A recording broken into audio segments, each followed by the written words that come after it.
Corporate মন্ত্রীর সঙ্গে অনেকক্ষণ আলোচনা করেছি। আমি তাকে এইটা বলেছি, স্টেট গভর্নমেন্টের পক্ষ থেকে যে সিদ্ধান্তগুলো নেওয়া দরকার ছিল, যে অ্যাকশনগুলো নেওয়ার প্রয়োজন ছিল, সেই অ্যাকশনগুলো নিচ্ছে না। এফআইআর প্রাইভেট লোকেরা করেছে, এখন অবশ্য গভর্নমেন্ট মেশিনারি তারা নড়ে চড়ে বসেছে, কিন্তু স্টেট গভর্নমেন্ট এখনো পর্যন্ত কোনো এফআইআর করেনি।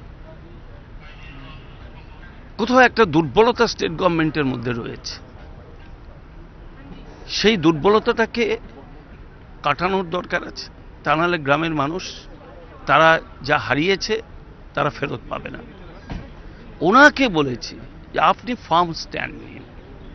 উনি আমাকে অ্যাসিওর করেছেন যে সেবি তারা চার্জশিট ফাইল করার জন্য যা দরকার সেই মোতাবেক তারা এগিয়ে চলেছে, কাজ করছে।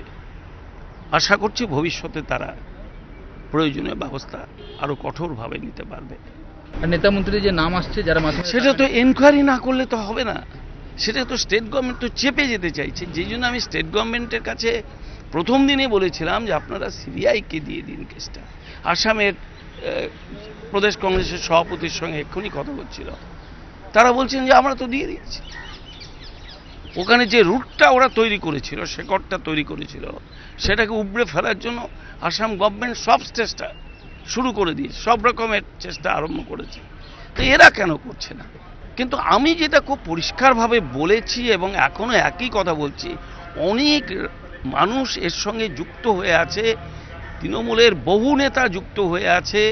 নাম বলা মুশকিল, নাম বললে কাকে ছাড়বো কাকে ধরবো, সেজন্য নাম টামের মধ্যে আমি যেতে চাই না। কিন্তু ফার্মলি যদি কেউ ইনভেস্টিগেশন করে সমস্ত জিনিস বেরিয়ে আসবে।